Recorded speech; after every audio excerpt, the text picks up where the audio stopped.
They lurk in the shadows, captivating us with their chilling charisma and cunning intellect. From the silver screen to our favorite novels, fictional psychopaths have become cultural icons, both terrifying and alluring.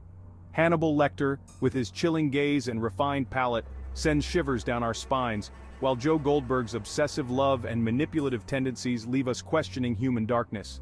These characters tap into a primal fear, a fascination with the unknown and unpredictable. They challenge our perceptions of good and evil, blurring the lines between sanity and madness. By delving into fictional psychopaths, we can unravel the complexities of psychopathy, separating stereotypes from nuanced realities. Psychopathy is a complex personality disorder with distinct emotional, interpersonal, and behavioral traits. Fictional portrayals often depict psychopaths as cold-blooded killers, but the reality is nuanced. Psychopathy exists on a spectrum with varying degrees of traits. A hallmark is a lack of empathy and remorse. They often see people as pawns to be manipulated. This detachment can make them appear charming and charismatic. However, this charm often masks a darker side.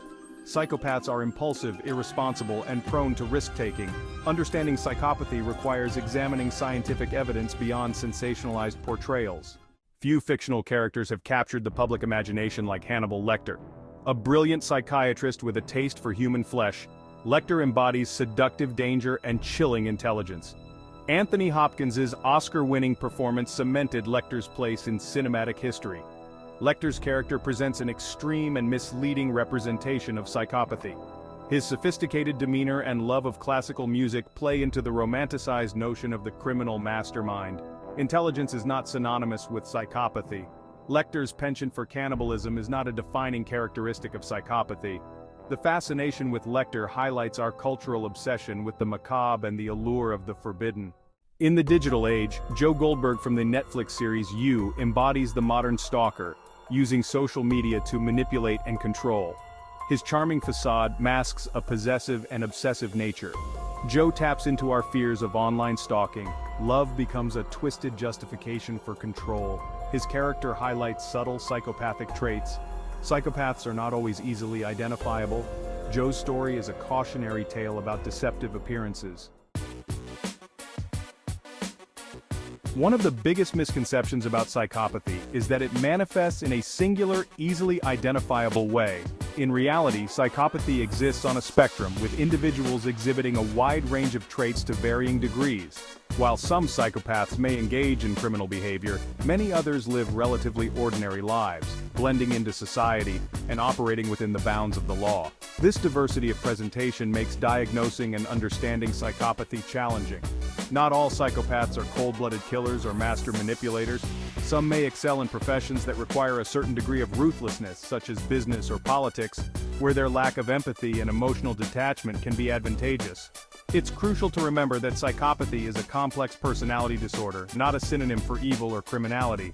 Reducing psychopathy to its most extreme and sensationalized representations does a disservice to the complexity of the condition and perpetuates harmful stereotypes. By acknowledging the spectrum of psychopathy, we can begin to move beyond the one-dimensional portrayals often seen in popular culture and develop a more nuanced understanding of this often misunderstood disorder.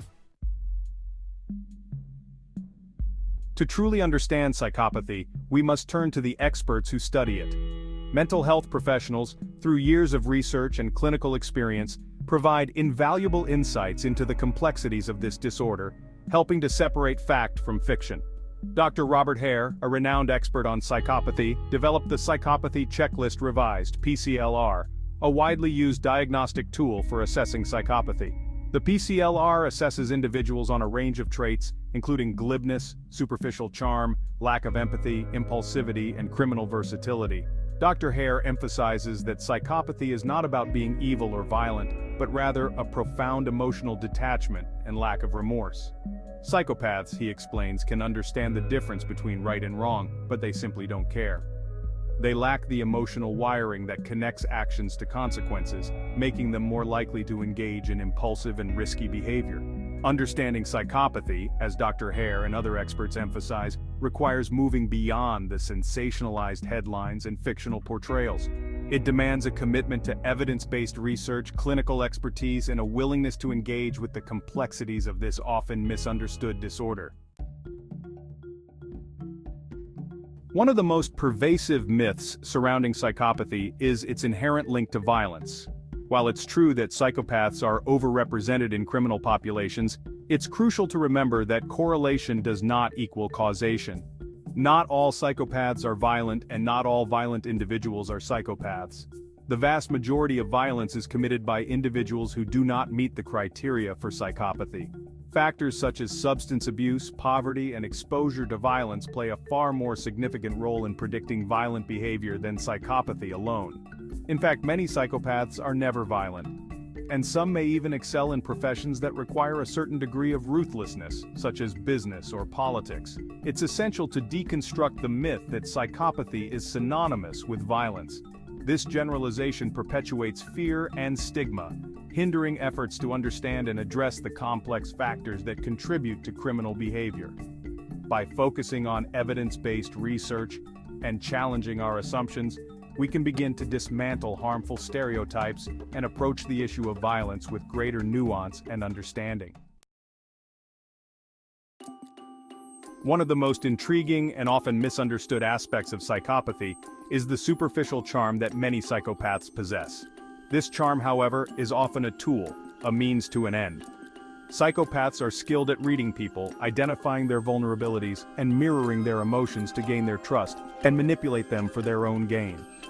This lack of genuine empathy allows psychopaths to be incredibly persuasive. They can lie convincingly, feign emotions they don't feel, and make promises they have no intention of keeping. This manipulative behavior can be incredibly damaging, leaving victims feeling betrayed, confused, and emotionally drained. Understanding the manipulative tactics employed by some psychopaths is crucial for protecting oneself from exploitation. Educating oneself on the warning signs of manipulation, setting healthy boundaries, and trusting one's instincts can help mitigate the risk of falling prey to psychopathic charm.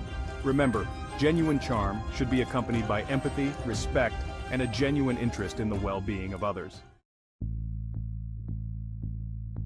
The age-old debate of nature versus nurture takes center stage when exploring the origins of psychopathy. While there is no single gene for psychopathy, research suggests that genetics play a significant role. Studies on twins have shown that psychopathic traits are highly heritable, indicating a strong genetic component. However, genes are not destiny. Environmental factors, particularly those experienced in early childhood, can influence how these genetic predispositions manifest.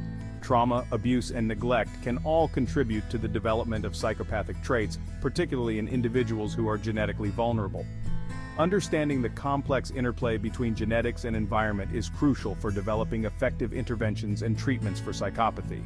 While we cannot change an individual's genetic makeup, we can work to create supportive and nurturing environments that mitigate the risk factors associated with the development of psychopathic traits. Contrary to popular belief, not all individuals with psychopathic traits lead lives of crime and manipulation. Many live within the bounds of the law, their psychopathic tendencies manifesting in more subtle ways. However, even in its less extreme forms, psychopathy can present challenges in interpersonal relationships, work, and overall well-being. Early diagnosis and intervention are crucial for individuals with psychopathic traits. While there is no cure for psychopathy, therapy can help individuals understand their condition, develop coping mechanisms for managing impulsive behaviors, and build healthier relationships with others. Therapy for psychopathy often focuses on cognitive behavioral therapy, CBT, which helps individuals identify and modify negative thought patterns and behaviors. It's important to note that therapy for psychopathy requires specialized training and experience. Therapists working with this population must be equipped to handle the unique challenges posed by psychopathic traits, such as manipulation and lack of remorse. Our understanding of psychopathy, shaped in part by its portrayal in popular culture, often falls short of reality. The sensationalized depictions of psychopaths as cold-blooded killers and master manipulators, while undoubtedly entertaining, contribute to harmful stereotypes and hinder efforts to approach this complex disorder with empathy and informed understanding. As consumers of media, we have a responsibility to critically evaluate the information we consume and to seek out accurate and nuanced portrayals of mental health conditions like psychopathy. By engaging with diverse perspectives, consulting reputable sources, and challenging our own biases, we can foster a more informed and compassionate understanding of psychopathy and the individuals who live with it. Let us strive to move beyond the realm of fiction and embrace the complexities of psychopathy, recognizing that behind the mask of popular culture lies a human condition deserving of our understanding, not our fear.